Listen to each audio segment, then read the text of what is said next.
Question 1, the ramp. The picture on the right shows a bike rider going over a ramp.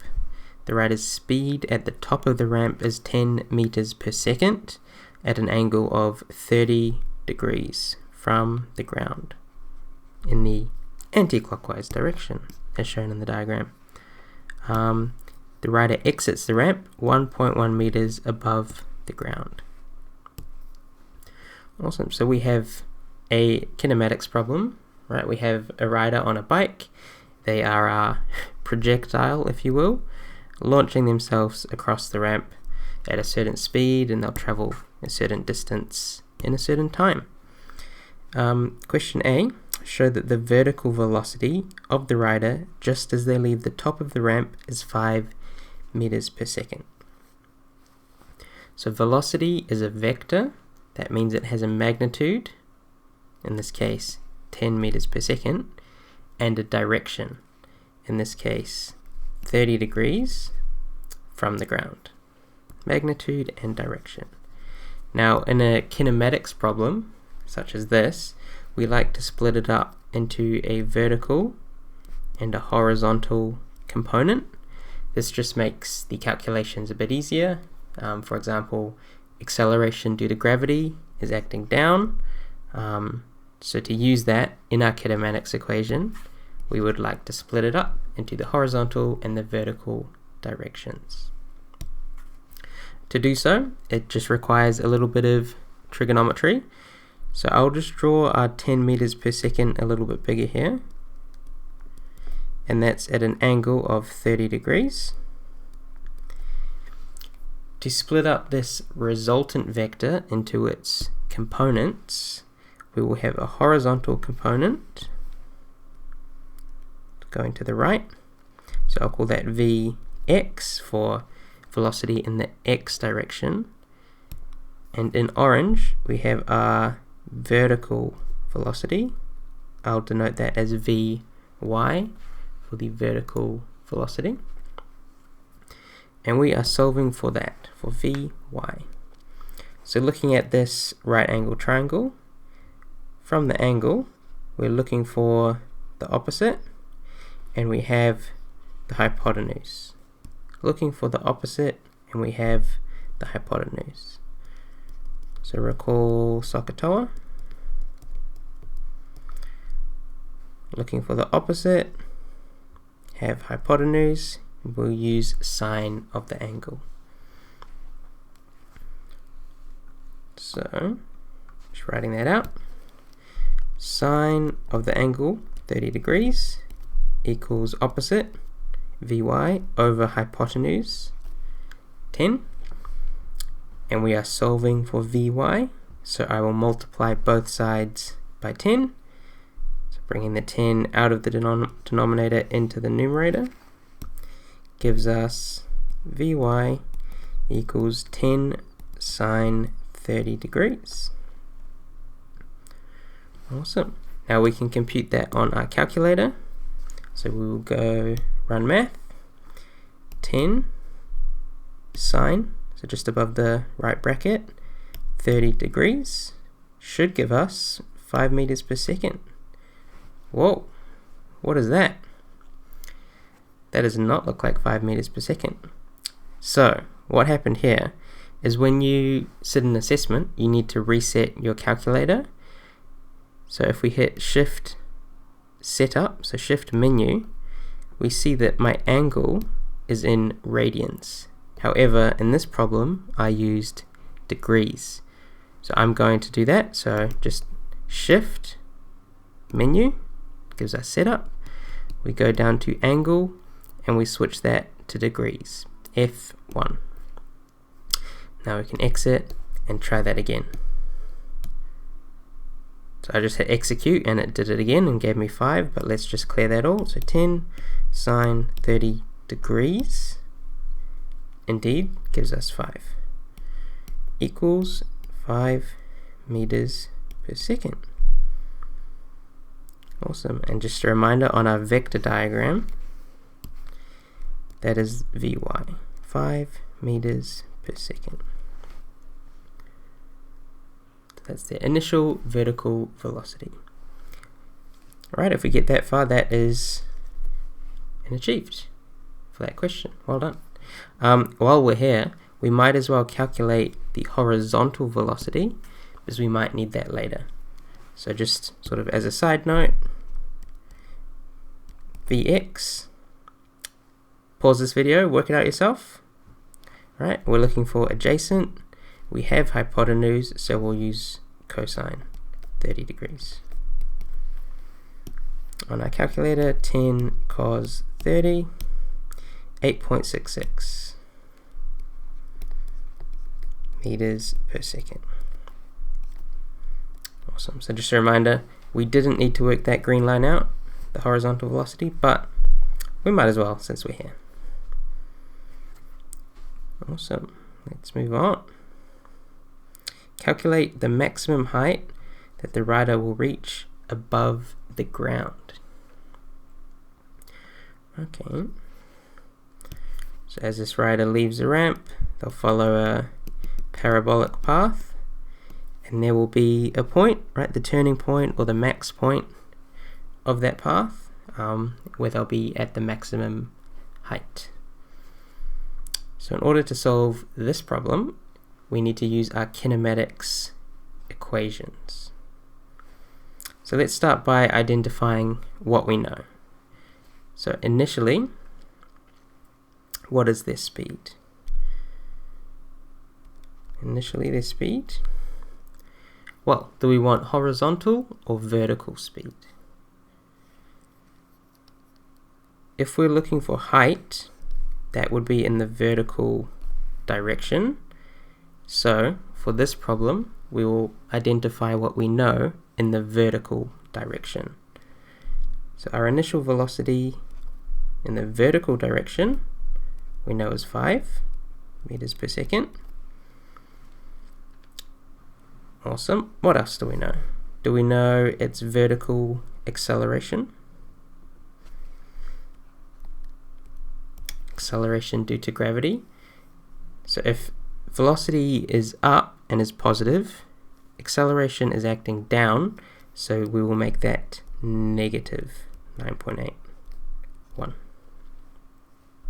meters per second squared. Cool. Alright, and we need one more thing. We've worked out its initial vertical velocity, its acceleration. What would its velocity be right at the top? What would its vertical velocity be right at the top? So there's a moment right at the turning point where its vertical velocity, so its final vertical velocity, is actually 0 meters per second. Of course, they're still moving to the right. However, momentarily, in that moment where they're going up and then they're going down, that maximum point, their velocity is 0.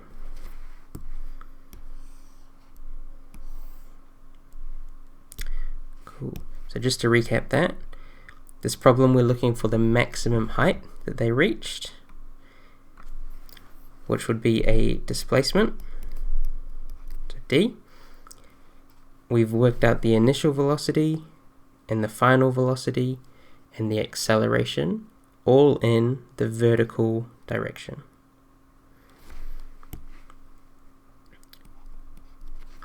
Our next step is to look in our formula sheet at the kinematic equations, so these first 6 under mechanics, and identify the one relevant to this problem. So what do we know? We know initial and final velocity, acceleration, and we're looking for d. So initial and final velocity looks like this third one, Vf equals Vi plus At. Well, that will give us time. That's not what we're looking for. Okay, what else? The one below it, Vf squared equals Vi squared plus 2Ad. So the only thing we don't know is d. So that's looking good. So we can write that in. Vf squared equals Vi squared plus 2AD.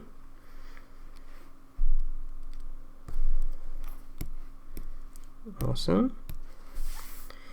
Now that we've identified our equation, we can substitute in the known values. So our final velocity was 0.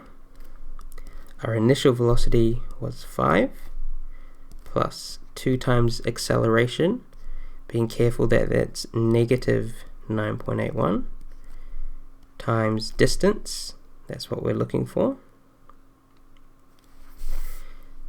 Awesome. So from here, if you're confident in your algebra skills, you can solve for D like so.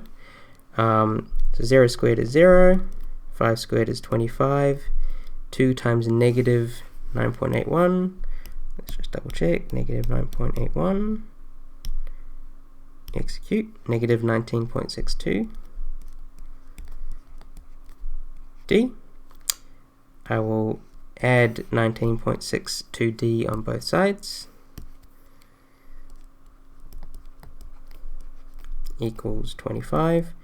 Now I will divide by 19.62 to get D by itself. So D equals 25 divided by 19.62. 1.27 meters. Right. Alright, if those last few steps were a little bit confusing for you, I'll show you how you can do it on your calculator as well. So just going from here, on your calculator, if you hit menu, go to EQUA, stands for equations, and we can use the solver, so that's F3, and here we can input that equation and our calculator will solve for the unknown.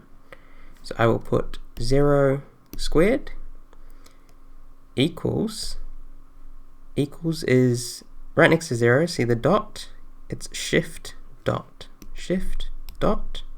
0 squared equals 5 squared plus 2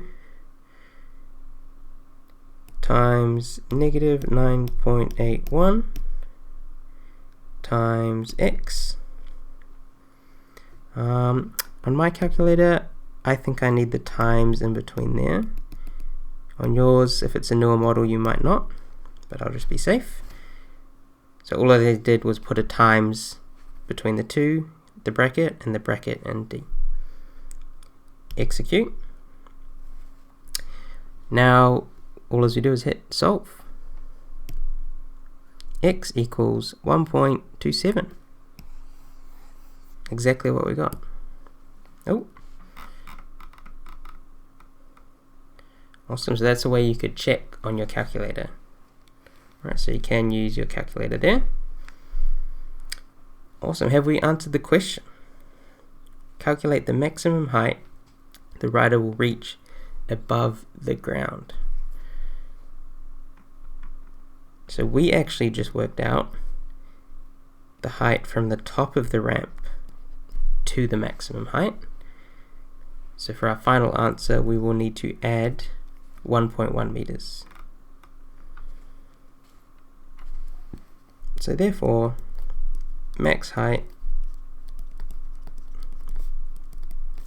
is 1.27 plus 1.1, or 2.37 meters above ground.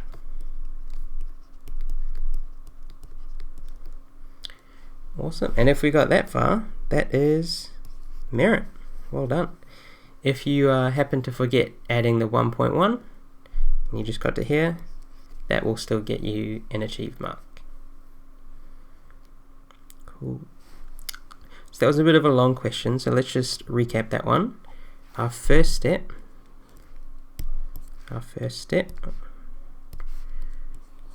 was to identify the known parameters in this case initial and final velocity and acceleration, being careful of the sign, positive or negative. State what we're looking for, in this case distance. Write down the kinematic equation that has all of the known values and the unknown that you're looking for. Then substitute in those known values.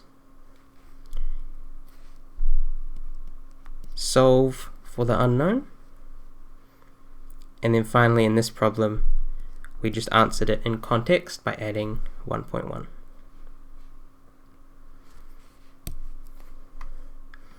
Alright, on to the next one. Question C. The diagram below shows the path of the rider when they leave the top of the 30-degree ramp at 10 meters per second. Right, that is their path. On the same diagram and without further calculation, sketch the path of a rider who leaves the top of a ramp that is 40 degrees, right, at the same speed of 10 meters per second.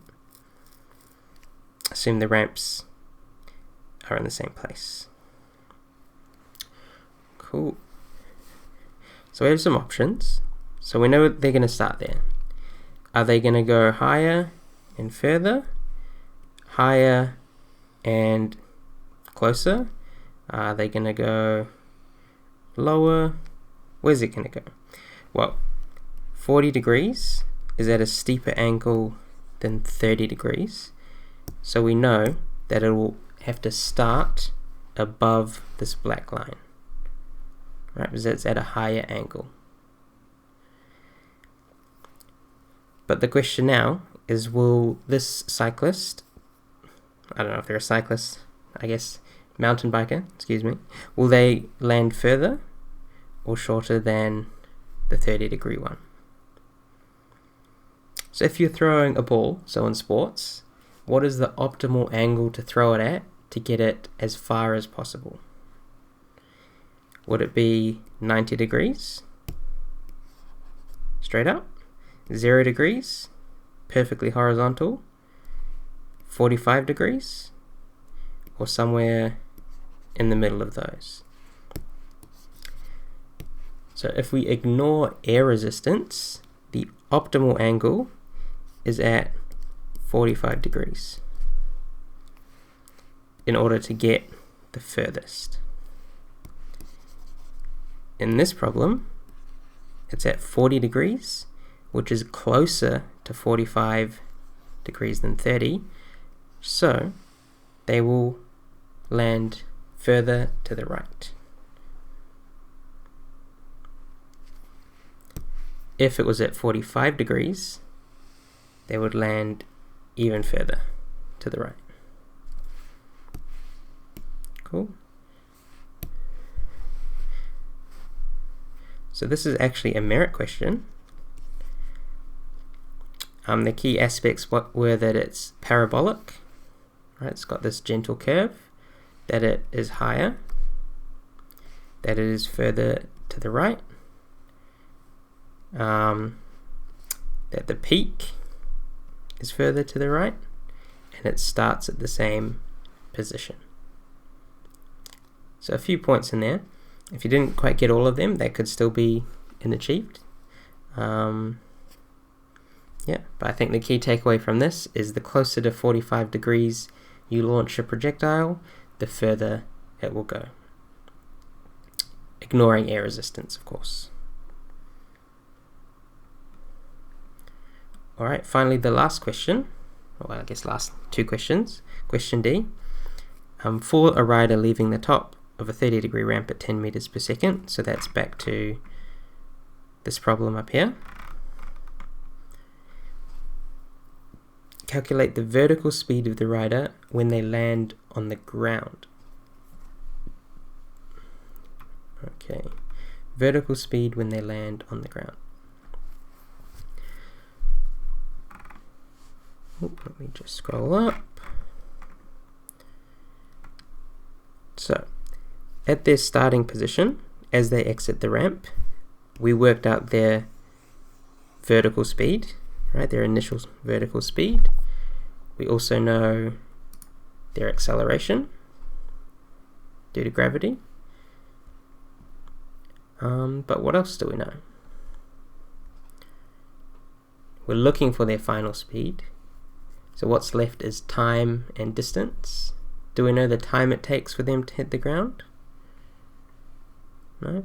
Do we know the distance or the displacement of the ground from their starting point? Yeah, we do. It's 1.1 meters.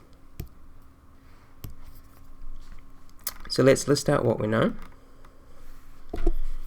We know their initial, so in the vertical direction, we know their initial speed is 5 meters per second upwards.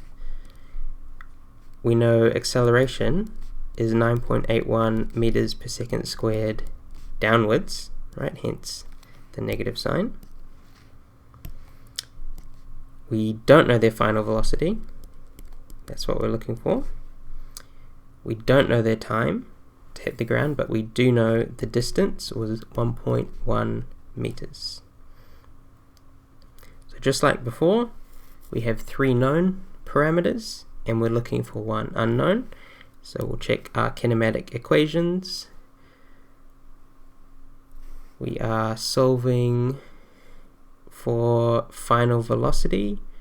We are given initial velocity, acceleration, and distance. So actually we're going to use the same equation as before. So the VF squared. So let's write that out. VF squared equals VI squared plus 2AD. What's our next step? Substitute in the known values. We don't know VF. That's what we're looking for. VI is 5 squared plus 2 times A, negative 9.81, times D, 1.1. Alright, so evaluating the right hand side, punch it in on our calculator. So menu, run math, 5 squared plus 2 times negative 9.81 times 1.1, close bracket, gives us 3.418. And what's our last step? We need to square root both sides because we've solved for VF squared.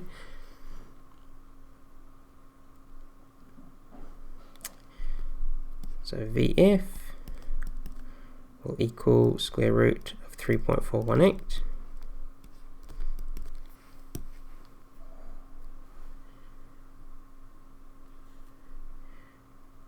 Ooh, actually, hang on. I hope you would have been screaming at the screen. I have made a mistake, and it's in this first line. Oh. Have a think. If you didn't spot it, now's your chance. Pause the video, look for my mistake. If you have, let's fix it up right now. So, when we listed our initial parameters, our distance should actually be negative, right? It's actually a displacement because they start on the ramp and their final distance is actually down, and we define down as negative. So I missed a negative sign there, so that would add a negative sign in there. Great, which will change this value. So let's redo that real quick. 5 squared plus 2 times negative 9.81 times negative 1.1, close bracket, 46.582. And finally, square rooting that.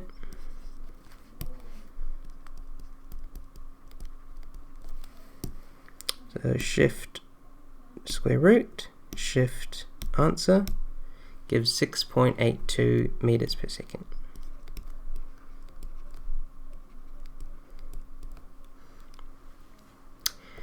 Great. And is that positive or negative? can we ever get a negative answer out of this square root? Yeah, right, it's positive or negative when we square root something. And in fact, just to avoid confusion, I'll write downwards, because I know the final velocity would be them moving downwards.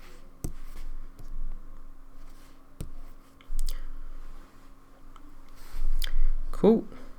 Again, just a quick summary. We found the known parameters, identified what we're looking for, found a kinematics equation that had all of those parameters, substituted in those values, and solved for the unknown. Being extra careful, especially with displacement, it's less obvious than acceleration and velocity, that we use the right sign. Now part 2, calculate the horizontal distance traveled from the ramp to where the rider lands on the ground. Alrighty. There is a couple ways to approach this one. I'll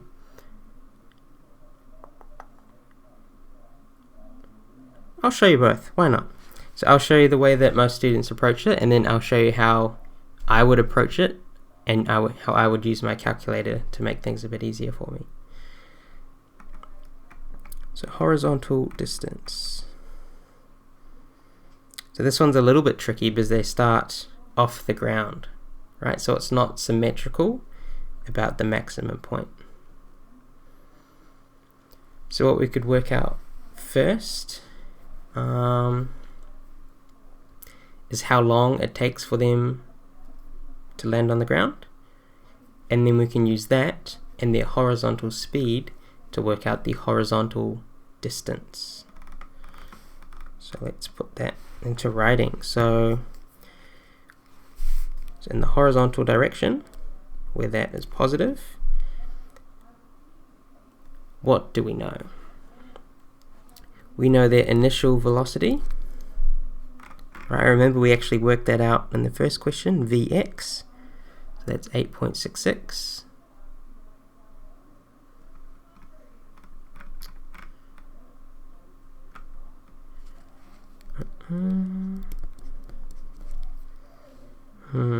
Wait, hold on. What did I say we're doing? We're working out the time of flight, right? So we'll use the vertical direction for that, where up is positive. And if you're like, but sir, why do we use the vertical direction? Try the horizontal direction and you'll hopefully see that you don't have enough information to work out time. However, we do in the vertical direction so that we can then take that time into the horizontal direction.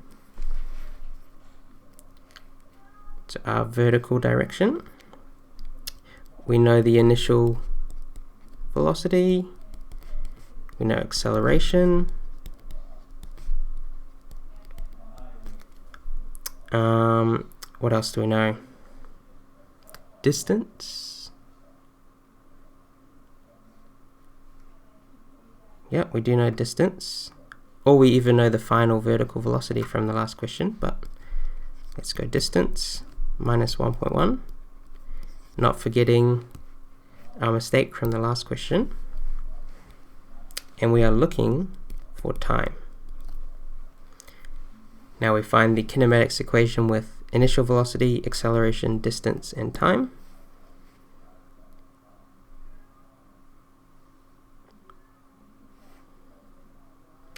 Initial velocity, acceleration, distance, and time.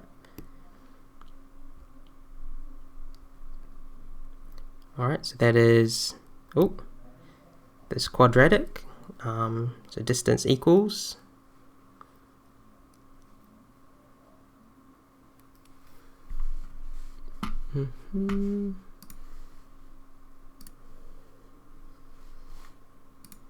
So let's write out the equation. So distance equals VI times time plus half AT squared. Alright, so we have our kinematics equation. We can substitute in our known values. So minus 1.1 equals 5 times time plus half times minus 9.81 times t squared. Now this is a little bit tricky because it's a quadratic. However, we can make quick work of that using our calculator to solve for t. Cool. So what I will do, you can use the solver, however you'll need to use the polynomial solver. So what I'll show you is, in my opinion, a better way of solving this. It's by graphing it and finding the intersection points. So this lets you actually visualize the problem. So we'll go in menu, graph. Now in y1, we will put the left hand side, which is simply minus 1.1. In y2, we will put the right hand side,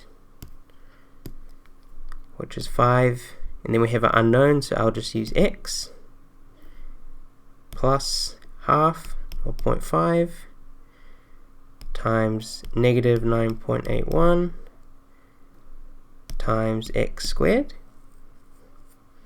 So again, I just use times here on my calculator. You can use brackets on yours.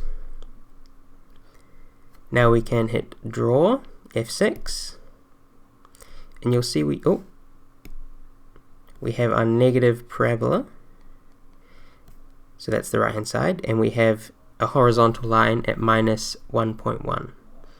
So the solutions to this, to solve for t, will be the intersection points. If we hit F5, Gsolve, F5 again for ISCT, intersection, you'll see we have a solution at negative 0.186. Well, since we're solving for time, negative time doesn't really make sense, so we can hit the right arrow. We also have a solution at x equals 1.21. So t will equal 1.21 seconds. And what that tells us is the time it takes for the cyclist to land on the ground, that is a distance of 1.1 meters below them. So that will be the time taken. But now we need to work out the horizontal distance. So that was the first part, getting time. Now let's find horizontal distance. So instead of in the vertical direction, now let's consider the horizontal direction. We know the initial velocity was, what was it, 8.66. We worked that out in the first question. The acceleration in the horizontal direction is 0 meters per second squared, because there are no forces acting on the mountain biker in the horizontal direction. And we also just worked out the time, right, as 1.21 seconds. We are looking for distance. So we go to our formula sheet. What equation has initial velocity, acceleration, time, and distance? Initial velocity, acceleration, time, and distance. Oh, it's that quadratic again. So let's write that out. D equals VI t plus half AT squared. Like before, substitute in what we know. We're looking for D. Initial velocity, 8.66. Time, 1.21. Plus half acceleration, 0. Time squared. But the nice thing about this one is, since acceleration is 0, this whole term cancels, and we're actually just left with a rearranged form of velocity equals distance over time. Right, and we'll compute that. So 8.66, so menu, run math, 8.66 times 1.21 to give 10.5 meters. And that will be the horizontal distance traveled from the ramp to where they land. Alright, that was a big question. It was the last one for question 1, but let's quickly recap that. So looking for the horizontal distance, we worked out we didn't have enough information in the horizontal direction. So we started with the vertical direction and solved for the time it takes to land on the ground, which we then used to help us work out that horizontal distance given that initial velocity that we worked out at the start and an acceleration of 0. Alright, that's it from me for this one. Have a great day. See you later.